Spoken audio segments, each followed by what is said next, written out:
Welcome to Podcasting and Identity, a Creators Talk event from StoryHive. My name is Sabrina Rani Furminger.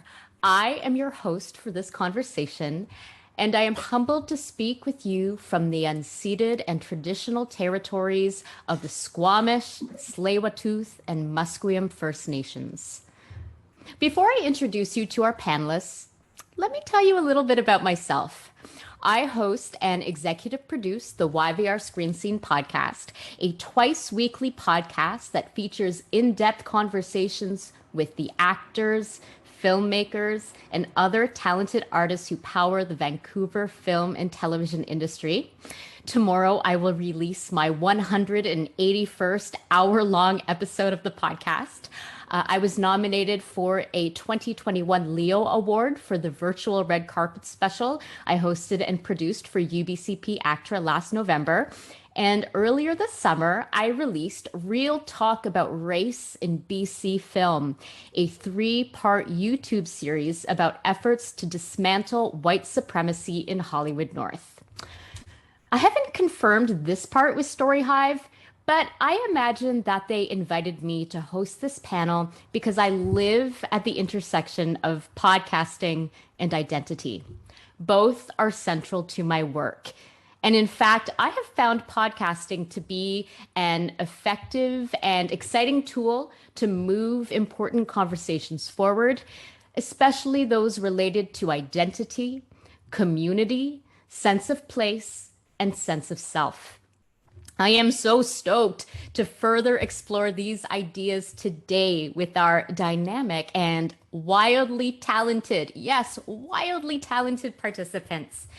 Now, if you have any questions or comments during this conversation, please drop them into the Q&A function, and I will ask as many as I can towards the end of the conversation. And please keep it respectful.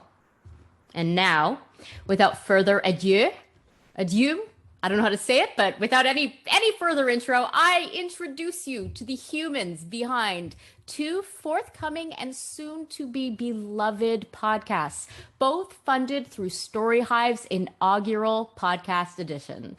Alice Lam from Views from Chinatown and Sideah and Mahkeebah from That's Trash.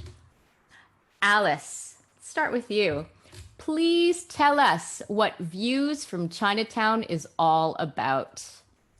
So we really wanted to present listeners with a multi-generational look at what our dreams of the future of Chinatown are, informed by the past, the present, and the things going around in our world. And so we really felt that the voice of our generation wasn't really being heard, especially, Chinatowns around the world are at the risk of disappearing due to gentrification, things like that in North America, all around. And so we're leaders in the community doing work to kind of change that narrative. And it was really cool to be able to share that on this podcast. Right. And you are representing your podcast today. You are the host, correct?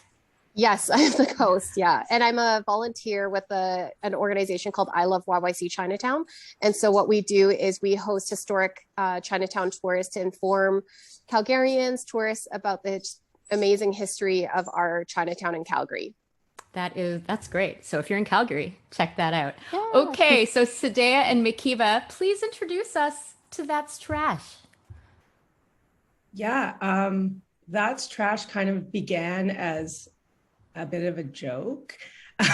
We talked a lot about things that happened to us on like a daily basis that I would say the statement "that's trash." And then we realized that a lot of these conversations were centered around like microaggressions and race kind of interactions with people living in Vancouver and being millennial women of color. So it kind of started as us over drinks, kind of talking about how we should start a podcast and put it out there in kind of a humorous way, how we could speak to these things. And then it just evolved into something bigger than I think we both could have imagined. I wonder how many podcasts have actually been started over drinks. Like, I think that's like at least 95% of the podcasts out there. And so how is your work then divided on your show? Well, I think because we kind of do it interview style and as a conversation, we both kind of collaborate on ideas of topics that we want to talk about, and have reached out to people within our community regarding like who we think we should speak to on specific things. Sideah has graciously taken on most of the tech responsibilities because that is not my forte. Yeah, it's really collaborative, I think, for the most part, except for the tech stuff. Except for you don't even touch the tech stuff. It's very collaborative. I mean, we're two women, but we definitely, sometimes we get together and then we just spin off of each other and we operate as one brain. So when we think of dividing the work, it really is, it's collaborative, and the engine doesn't run without both of us. Okay, so for this question is for both of you then. I'm going to throw, I think, back to Alice. I want to go back in time then to when StoryHive enters the timeline of your podcast. Like, how did you learn about the opportunity to get your podcast funded through StoryHive? And like, what came first, chicken or egg, like StoryHive or podcast or StoryHive? I think StoryHive came first, my co-panelists, like we also were talking about how there were so many cool stories in our Chinatown community, so many cool stories led by millennials, but it just wasn't being heard. And so we were at the time filming a historic tour with the city of Calgary. And, through that conversation, we were just like, wouldn't it be so cool to share some of these stories in a podcast format? And then Gabriel saw the funding opportunity through StoryHive. And so he was like, you know what, I'm just going to let's just try, let's do a pitch and we will submit it and see what happens. And we all got together. We were all really excited to be a part of something like this, even if we got it or not. I think it started the engines rolling, right? Of how we do have so many good stories to share. And we do have the ability to talk about anti-racism. We do have the ability to talk about inclusion and diversity in our place in honoring cultural neighborhoods in Calgary. And so, yeah, I don't know. I guess StoryHive came first. Yeah, I mean, that's also a good lesson, right? If it doesn't hurt to enter something, the worst that happens is that you won't get funded, but the idea is there now, Exactly. Yeah. So what about with That's Trash then? Were you both sitting over drinks, looking at your phone, and then you saw the ad for StoryHive, or when did that happen? No, I mean, definitely the idea came, the fire was there first of all. Yeah. But big shout out to Experimental Forest Films. Tyler Hagan actually organized a Zoom meeting with us. I didn't know because I love that. Yeah. I love Experimental Forest. My first film, Hear Me to See Me, won their New Works grant. So he had all of the winners of the New Works grant come together, and then he said, hey, this is TELUS StoryHive, and they're doing a podcast edition, and everything just came together. But I wasn't really thinking of pursuing it until that meeting occurred. So it was serendipitous, and also part of community building. And honestly, if you are listening and you have not yet heard of Experimental Forest, look them up. They are this powerhouse company behind films like Never Steady, Never Still, and The Body Remembers When the World Broke Open. And they're doing incredible. I mean, their work is rooted in intersectionality and anti-racism and just empowering awesome voices. So I love that connection. So let's talk about them. So thank you to both of them. Thank you. Let's talk about why podcast as a genre works for the kind of conversations that you wanted to have. I mean, you as you both mentioned, you're both involved in, in other things and in having conversations in different venues. So what is it about podcasting that makes sense for these conversations that are about anti-racism and intersectionality, and moving those conversations forward? Who would like to take this first? I have made Alice go first every time, but she can if she wants, but if anybody else wants to. I can jump in here.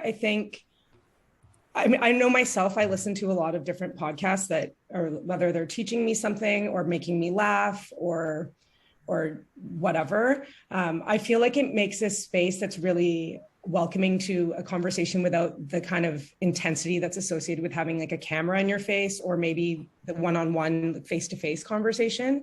I know Sideah and I have talked at length about wanting to kind of created like an open roundtable of people to come without judgment, ask questions. Even we're learning things while we're doing it.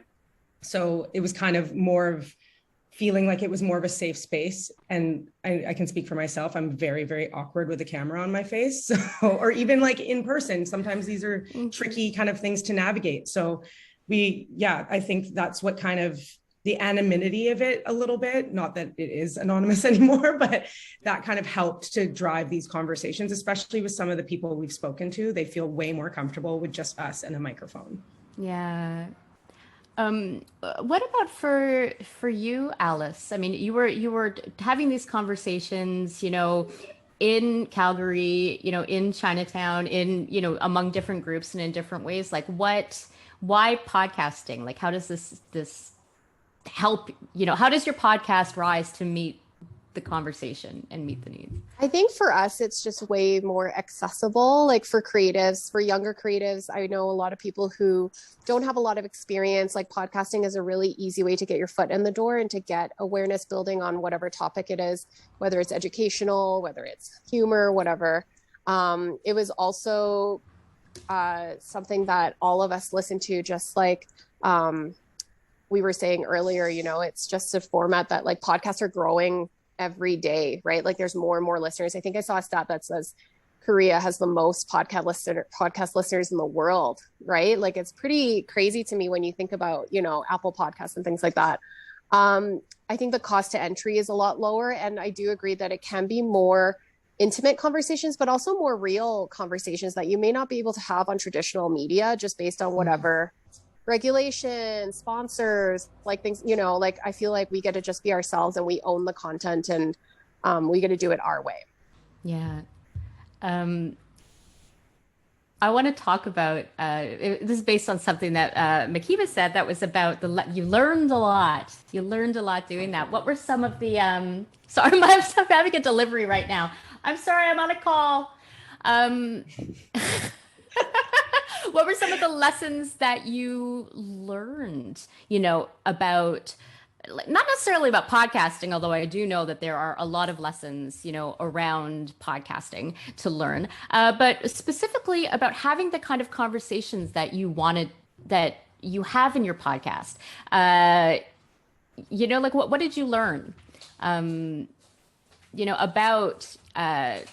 intersectional conversations, through the process of creating your podcast and producing it? I'm on the spot now. I know for me, just kind of talking about, I think a lot of things, we had some, during recording, we had some emotional moments, and just the biggest learning for me is that feeling of not really being alone with some of the, particularly where we grew up and kind of the things that we experienced, like hearing that experience wasn't isolated to just here, if that makes sense. So that kind of like learning of feeling, I guess, supported in our trauma, that sounds so messed up, but like having that kind of like almost tribe-like feeling of togetherness. Yeah. I mean, there was obviously a lot of other learnings in terms of like the actual act of podcasting, but for me, most of the learnings were like in community-based things. I agree. Now. I agree. And I also think that there's something to be said about the medium of podcasting, which we discussed before, and also having deliberate conversations, not just, there's not saying there's anything wrong with talking about these things over a beer or when you're out with friends, but really creating a space to have deliberate conversations and really put effort into organizing the questions that you want. Really, the results are wonderful. And I feel like we were able to get to know the people we interviewed on a much deeper and more intimate level. I think it's been great, a great learning process. Yeah. What about for you, Alice, and your podcast?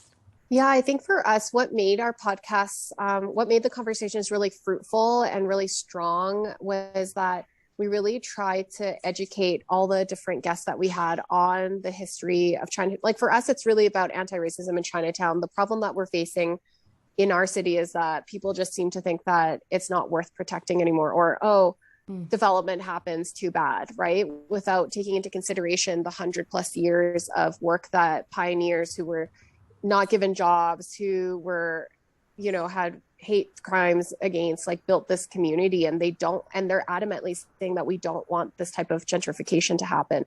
And yet the city and businesses or developers are not listening to it because the information just isn't accessible. Like, one thing that these minority groups have, like, the one problem in our culture is, like, we rarely speak up about these types of things. Like, we kind of just keep it to ourselves. And what our generation and what we're trying to do is, like, no, share these stories so that people understand the trauma that you went through, the prejudice that you encountered, and how hard you have to work to build this. Like, a lot of people think that Chinatown was like a planning thing, right? Where it was like, oh, the city decided to make this corridor Chinatown. It's like, that's not really how it happened. And it's just, they get to benefit from it now.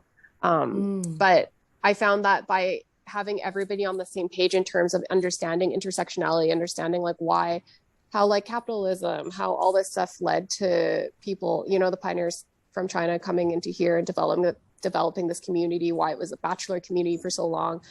It just helped us have a lot more conversations about intergenerational trauma too. So it's quite deep in what we talk about. It's not super happy and like, oh, let's celebrate Chinatown. It's more like, wow, we've been through a lot and no one really knows about it. And so we're so happy to be able to have this conversation, because it's not like dinner time conversation, Yeah. What I love about what you're all saying, like, this goes back to what Sideah was saying about having deliberate conversations as well, that people who are listening to both of your podcasts are going to be bearing witness, changed by the conversations. And because they haven't maybe not have had these conversations with their families or their friends, they're able to maybe develop a vocabulary, as well around talking, about issues that they might not have talked a lot, about before. I'm curious about who your audience is. Like, what communities are you hoping to reach in your podcasts? And further to that, what questions or conversations are you hoping to inspire in these communities? I think first and foremost, for Mahkeebah and I think we wanted to create a space for people who are like us and who want to find solidarity through what we've been feeling and experience. So that was definitely our main goal. But then it's an open invitation to anyone who feels called to learn, who is curious, who wants to have a better understanding of maybe what life is like for millennial mixed women. And we don't want to, it's hard because, like, we don't ever want to close a door to anyone. In no case at all. But it's also really important that, we're having intimate conversations and we want people who have had the same experience to feel like they can relate to us. So really it is for, people of color, but it's really for everyone and anyone who feels like they've been on the other side, whether by race, sexual orientation, anything. That's who we really hope it's for. Yeah. Yeah, we're really hoping that we can kind of create more of a community surrounding these conversations. I know in the last year particularly, I've had a lot of conversations with people in my life that I would have never had some of these conversations with. And kind of letting people know, like, yeah, these conversations are uncomfortable. They can be emotional, but we can still have them and also, like, come out the other side better on both sides. So that's really important to us. We'd like to kind of invite everybody in, but obviously the conversations that are going to be had are with people with like-minded in the beginning, and then we'll see where it goes from there. Yeah. What about for you, Alice? Yeah, our target audience is really millennials like us in the beginning, like people who grew up as first generation Canadians and dealing with parents who were like immigrants to this country, and really trying to spread knowledge about the history of Chinatown in order to grow allyship and for people to stand up for Chinatown the next time it's in the news, next time the neighborhood is at risk, right? And so our target is definitely, like, you'll hear in our podcast, like, the perspectives are from, like, first generation Chinese, like myself and my colleagues. But we are hoping that the broader Calgary community will listen. Yeah. Okay, so I want you each to give me one or two of either the stories or the topics that or the episodes that you are most excited to share with the world. Did we lose Sideah? I think we we may might have. have. We may have. Okay. Hopefully Sideah will come back. I can. Oh, sorry. Sorry, Alice, you go ahead. Okay.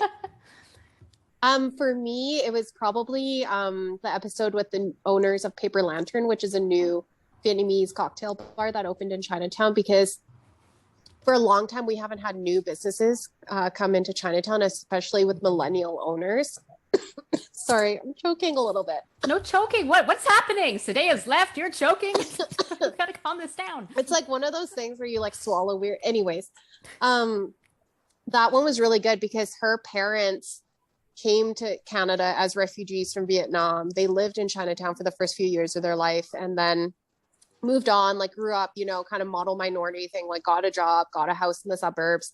But their kids always felt a disconnect between Chinatown culture and themselves. And they were so curious about it. It was like this place that I feel drawn to, but I don't really have much context for. And so for them to open up a new business, take a risk in like an old basement that was totally flooded in 2013, renovate it all and basically create this cool speakeasy, has totally garnered like a lot of like hope in people for Chinatown, like people from my age, where I'm like, you can do business here, you can do something cool. So that's probably the one episode I'm most excited about.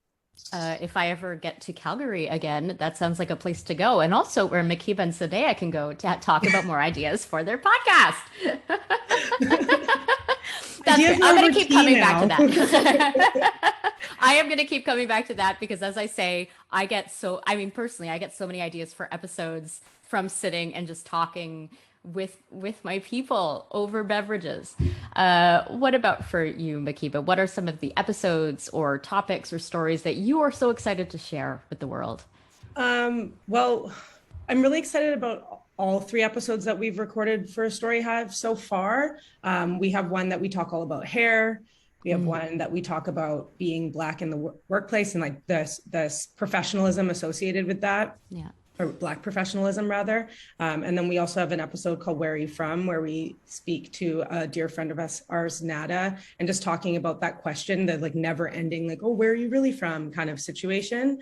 I think we did 2 episodes with Nada, and just her perspective on so many things I've learned so much from her every single time. And I'm really excited for people to hear what she has to say.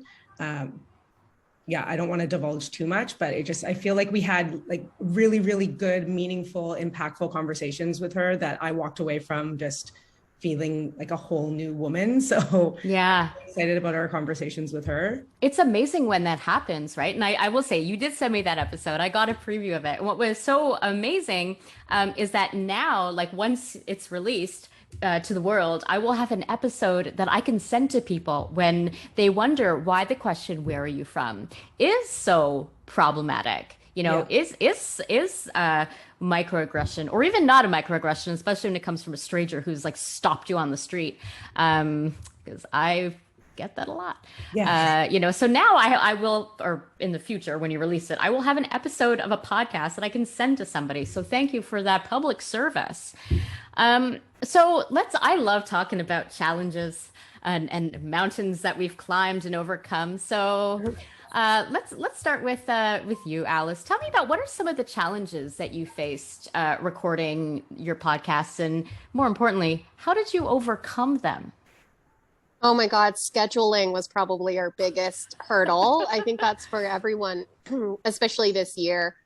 With everybody running their own business, it was really hard to get everybody together, but we were able to,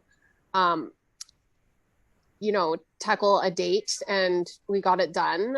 But for a while it was like, when are we going to be able to film this? Like, when can we all get together in the same room? And it was really important for them to do it in person as opposed to doing it virtually via Zoom or whatever. And I think it worked well because we got to do it inside the spaces that we interviewed in. Yeah. And that we were talking about. So it felt really good to be in that energy.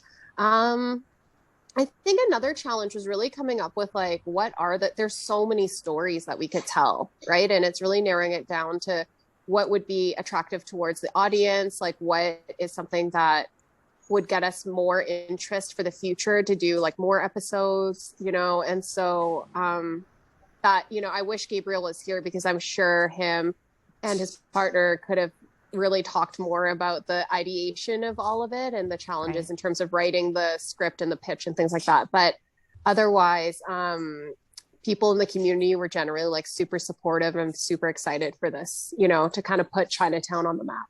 Yeah. Mahkeebah. Challenges. Yeah. That's well, trash. I mirror Alice's sentiments with scheduling.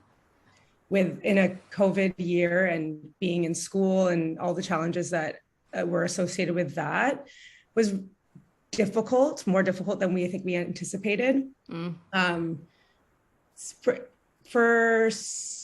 We decided to do most things ourselves and try to learn how to do everything ourselves, which in the beginning, my ego got the better of me and was like, yeah, this will be easy. It's no problem. Like I listened to all these podcasts and it sounds like they just slap it together.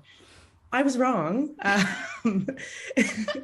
We had so many challenges with, you know, tech materials, how to do things, disagreeing on how we should do things.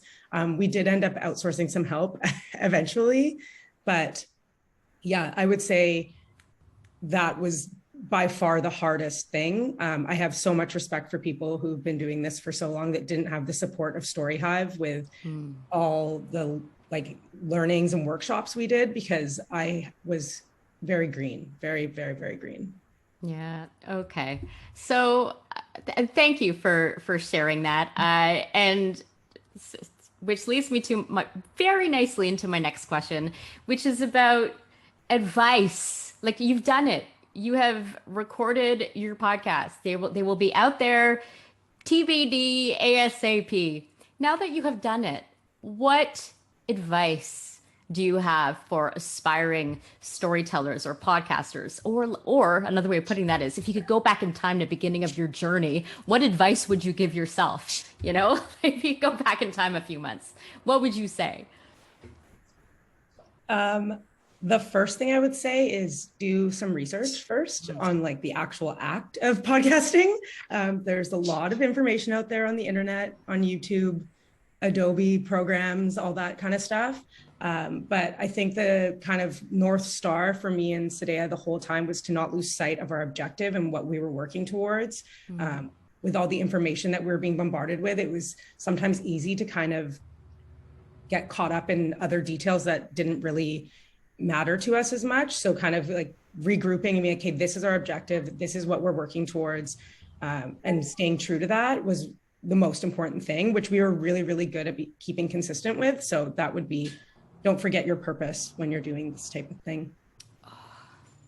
That's excellent advice. Alice.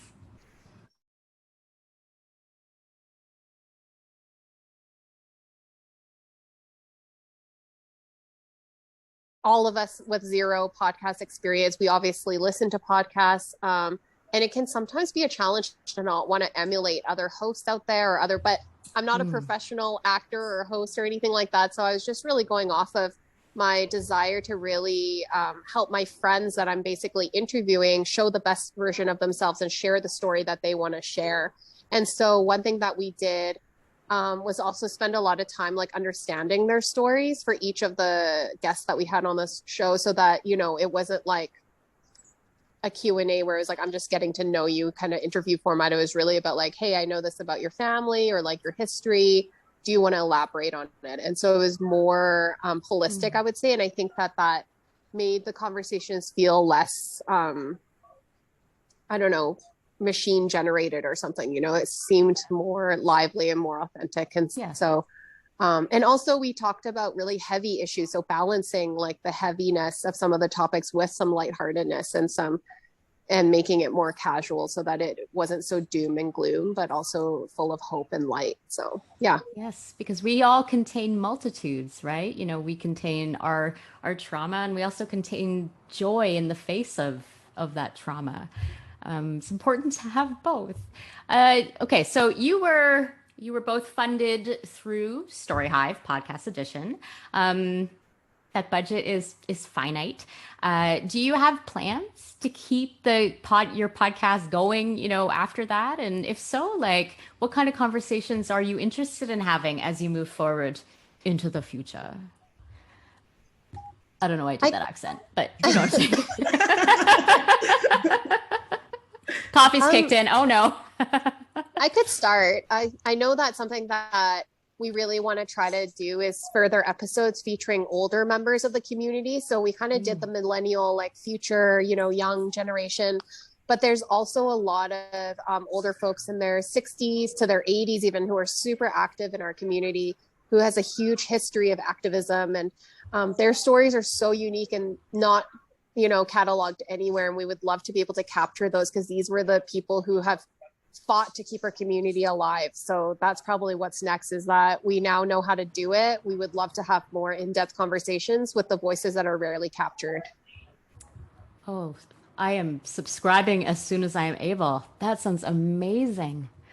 Mahkeebah, what's the future of That's Trash? Before I go into that, I wanted to say, Alice, I think that's so amazing. I think that a lot of us millennials can get pretty like tunnel visioned and not reference our elders. So thank you for saying that, because I think that's such an important conversation to have, or conversations rather.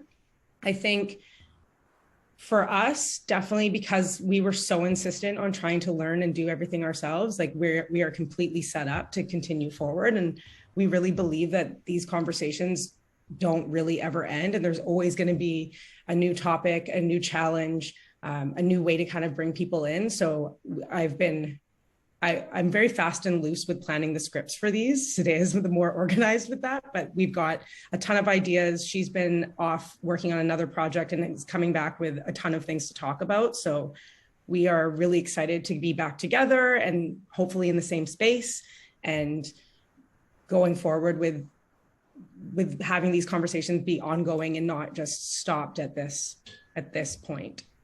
Fantastic. So I have some questions from our viewers today. So this question, if COVID is ever over, or if restrictions allow, is anyone planning on doing a live event recording of your podcast? I mean, for both, it seems like both of your podcasts would work for that live format. Oh my gosh. It would be a dream to be able to do a live Q&A or a live storytelling format in person in Chinatown, in some of the cool secret spaces that we've been able to show on our tours, because it isn't super accessible as a member of the public, right? Like, even though it's super welcoming, it's like, I'm not going to go up to the second floor of an apartment building, into like the Chinese Freemasons to like look at it without somebody taking me. But it's totally accessible and they're really nice. And so it'd be so cool to have kind of these like one-off events where we can share the story of these associations that have been here for 100 years, of these fraternities. Like, it's so interesting. And so, yeah, we would love to have live Chinatown events when COVID calms down. Yeah. Mahkeebah, wouldn't that be amazing? Yeah, I would love to go to that. Yeah. I'm on the next flight. Yeah. I would love if that happened here. Like, I Yes. live in Chinatown in Vancouver, and I would like love to be able to go into some of these buildings that I've always wondered, like, what is up there? Yeah. For us, we've talked about that as well. We'd love to be able to have like kind of a panel of people of all kind of walks of life to be able to talk about different things. We've kind of thought about in the future how we could evolve the podcast to being a little bit more than just us. It'd be a dream to be in a situation where, you're in a hall with a bunch of people asking you questions, but baby steps. We'll get there one day. We'll get there. Plan for the future. And when you're able, subscribe to both of these podcasts. You can find out about upcoming live events. Okay, so next question from the audience. Before you started this journey, were there any podcasts that you credit for giving you the inspiration to start your own? Oh, so it's like shout out corner for podcasts that inspired you. When we started this journey, I kind of stopped listening to podcasts as much because I didn't want my interview style or my podcasting style to be so influenced by some of the podcasts I love so much. There's one in particular podcast that I listen to a lot. It's kind of like a comedy chat show about celebrity culture out of New York called The Read, that I love them. It makes me laugh. It makes me cry at times. Yeah, that one I'd say would be the one that I've kind of like got me into really listening to a lot of podcasts. I love Brene Brown. There's a lot of podcasts that I love that I listen to regularly, but I wouldn't necessarily say that I was like inspired. I think it was more about, we found that we had a lot to say and we needed a place to kind of put it out there, and why not put it on the internet for everyone to listen to? Yeah. What about you, Alice? Any podcasts to shout out? Very similar. Love Brene Brown, love Oprah's Super Soul Sundays, like that kind of, that's like what I like to listen to on my off time. But something that really inspired me to want to share a lot of our history and a lot of what's happening in our cities was something like there's this one podcast called the China History Podcast, which literally goes back from like 3,000 years ago and works through like every century. And it's super interesting to me. And there's another one called like the Smart Cities Podcast, which is all about urban planning and city building, because a lot of the existence of Chinatown lives in like, a city that's growing and changing. So how do you keep something that's like so old, and how do you balance it with like the need for density and development and, making the communities up to par to what would attract people to live downtown again? I think another podcast that I really loved is Small Doses. It's like more, it took like humor and mental health and put it together and made that information accessible. And I think in this past pandemic year as well, like a lot more people are becoming more introspective and wanting to connect to themselves and talk about self-care and mental health and intergenerational trauma and intersectionality and all that. And so these podcasts, exactly like you said earlier, arm viewers with the vocabulary and with like the terminology to be able to have conversations with people around them, but also to kind of like name something that they might be needing help with. Yeah. What I love about this moment in your timelines is that you are on the brink of inspiring other people to start their own podcast too. So well along the timeline, there will be people who will, say View from Chinatown and That's Trash inspired me to start my podcast. So I got one last question. This one is from Facebook, from Brittany. Do you have any referrals you'd be willing to share for support groups for fellow podcasters? I am standing by. I need some. I would love a support group for podcasters. I wish I had an answer to this question. Yeah, right? It would have been really, really helpful. Yeah. We were lucky because there's other people who were awarded or were funded for this grant. So there was a couple other podcasters that I reached out to be like, are you screaming into the abyss like I am about certain things? There's a couple people within my community in Vancouver that I kind of reached out to privately, but yeah, I wish maybe we should make one. I don't. There is a need. There is a need right now, specifically, in our national podcasting arena. Okay, so TBC, to be confirmed, TBD, yeah. ASAP. We're gonna honestly, we can get on that. I do feel that sometimes in this space, I found that there aren't, at least in our position, there aren't a lot of female podcasters out there that aren't like at the level of an Oprah or Brene Brown that are accessible. So that was kind of challenging at times. So now that I'm like saying it out loud, I'm like, this needs to be a thing that there shouldn't be so much gatekeeping around what's happening. Not to put a damper on it or anything, but totally. It would have been really helpful to be able to reach out to other women in the field that we respect or look up to and be able to be like, hey, like, how'd you get over this hurdle or this problem with your Scarlett or whatever tech you're using? So yeah, that's something I think is important to think about for the future, and especially future generations that are future iterations of this particular initiative with StoryHive, that there's that kind of also sense of community for the females that are involved or female presenting. You're onto something. I'm feeling it. Okay, so do we have release dates yet for your podcast? Like, do we know when people will be able to like and subscribe? Not quite. Not for us either. Okay. Yeah. So, whatever. okay. So then this might actually be the part then where if you could give us, like your social media handles or let us know where we can, find you, follow you, celebrate you so that when views from Chinatown and That's Trash drop, that we will be able to listen. So we are still in the baby stages. We don't even have like an Instagram or a Twitter or anything like that. And so I guess we'll just try to forward it to you guys when we have that. We're pretty behind in that regard. Yeah. You're right on schedule, I'm sure.